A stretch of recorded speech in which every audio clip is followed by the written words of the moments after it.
could just zoom in a little bit more. Those guys in the white suits there are handling the recovery aspects of this. We have obviously have crews on the ground at that location have already filed reports. So we've got this thing covered from just about every which way you could want to cover it. So, Ralph, there's got to be at least about half a dozen vessels involved in this search and rescue effort right now, whether it be a boat or some kind of personal watercraft type vessel, right? Would you say? Yes, and initially, Belkis, what happened was they're getting reports and phone calls, frantic phone calls from a number of people, plus the radio traffic, trying to identify exactly what it was that was seen out here.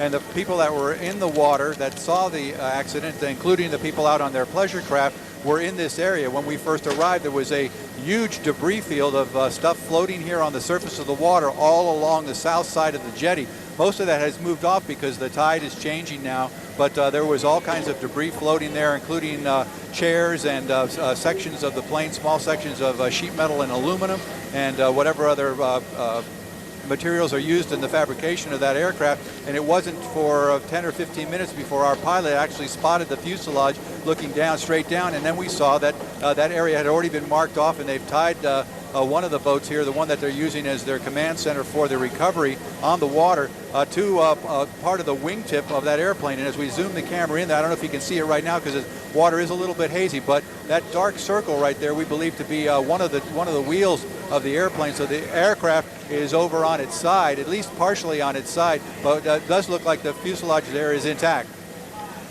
Yeah, no, we could see it, the outline clearly, especially when you pull out just a little bit, Ralph. We have a really good view of that Chalk's plane that went down there in Government Cut shortly after 3 o'clock this afternoon. Thanks, Ralph, for that update. We'll check back with you a little bit later on. Okay. As we come up on the 4 o'clock hour here, if you're tuning in for regular programming, obviously we're in continuing coverage of this plane crash off of Government Cut. To bring you the latest, this seaplane carrying 19 people crashed this afternoon. A plane like this one within sights of the city's high rises. At least 8 people, according to our reporting, killed. Scuba divers and rescuers are in that waterway now off Government Cut in an effort to find others who were on board that ill-fated flight.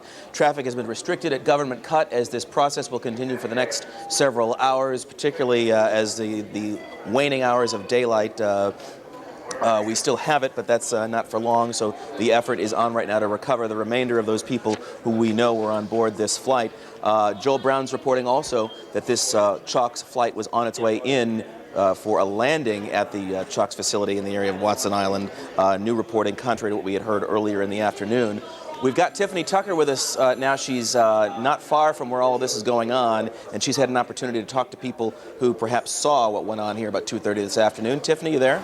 Yeah, Craig, I'm here. Forgive me as crews here are kind of pushing us out of the way so that they can get some rescue crews back in through this passway here on the beach. We have talked to a number of people who were just relaxing, enjoying your typical Monday, when all of a sudden they see this explosion in the sky. At first, they didn't really realize what was happening, and then obviously they kind of started to piece things together. Crews are out here trying to deal with this situation. I want to go ahead and let you listen to one man was fishing, another woman was in the middle of a photo shoot when this happened. Let's hear from them.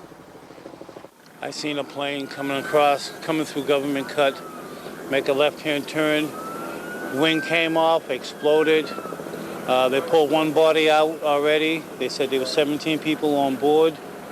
Miami Beach Fire Rescue Ambulance, they were there. They jumped in the water. They helped people out. The plane was flying pretty low next to the freight ship, and it was a little bit loud. We were kind of looking and thought it was an interesting picture or whatever. I didn't take a picture.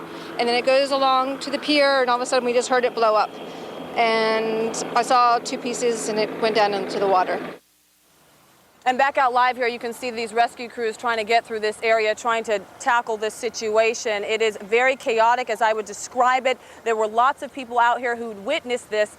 I'm actually standing with a gentleman that haven't even had time to get his last name. Milan, what did you see? What did you hear? It was explosion, fire, black smoke. I think that right wind was broken, and airplane, white airplane, I think 6-7 windows with the yellow line or orange line go down very sharply in the surface of the sea. Milan, what were you doing at the time when that plane went down? I was preparing to drink my espresso. Okay, so you were just relaxing like most people? Yeah, I was relaxing. It was very, very obvious what happened.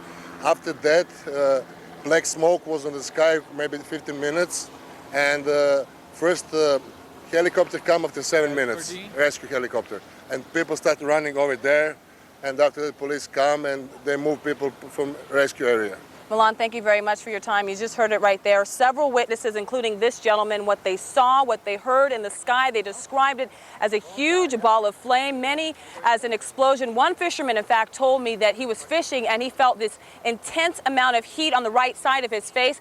Then he looked up and realized what had happened here. Again, this is several accounts from witnesses. Of course, this is a developing story. We will bring you as much information as possible. Reporting live from Miami Beach, Tiffany Tucker, 7 News. All right, Tiffany, thanks. We'll get back with you. Something Belkis had touched on a little while ago in reference to cruise ship passengers. We mentioned that the port is closed for obvious reasons. We're hearing now that anybody who is scheduled to depart on a cruise later today should call ahead because there are going to be some changes, obviously, to that for obvious reasons. So anybody watching who was scheduled to be on a cruise later on today through the Port of Miami should call ahead because the port is closed. But we did hear from Ralph Rayburn. He had said that that channel, the shipping channel, is closed to all water traffic, like you said, but there was a possibility that perhaps the Coast Guard, Miami Beach Police, the officials there could make another route so that those cruise ships perhaps could indeed be on their way when they're supposed to be on their way, which is, if I'm not mistaken, it's about soon. 4 or 5 o'clock when they start heading out into the ocean. So maybe the cruise lines are scrambling with the Coast Guard to try and see if they can get another route approved so that those scheduled cruise ships can be on their way when they're supposed to be on their way this afternoon.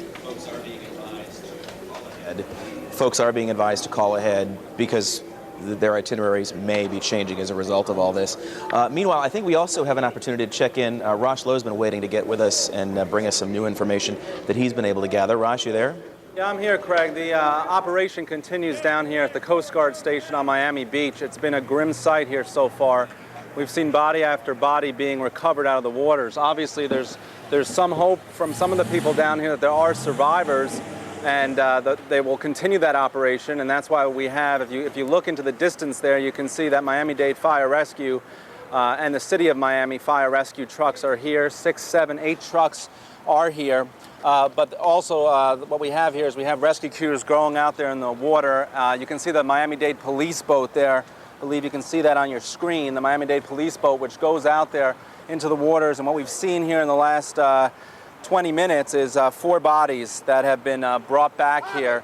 Obviously, this is an active scene here, and they are trying to get a large amount of rescue vehicles into a relatively small area as the people who are working down here are leaving right now. So we have a combination of fire rescue vehicles that are here in the hope they do find survivors out there in the water. We have not seen that so far yet. What we have seen is body after body being brought to shore. All right, ROSH LOWE, thanks much for that update from the Coast Guard station there. I think we have an opportunity now to hear from someone else who saw what happened earlier this afternoon. Her name is Andrea Munoz, joining us by phone. Andrea, you there? Hi, yes, I'm the Public Affairs Officer for the Port of Miami. Thank you very much. Perhaps you can give us a sense of the status. We've reported the port is closed, and walk us through what that means. Yes, well, currently government cut is closed to all traffic until further notice from the Coast Guard. We currently have 3 cruise ships docked. We have the Royal Caribbean Majesty of the Seas, we have Carnival's Fascination, and Carnival's Imagination. What we do want to do is encourage cruise passengers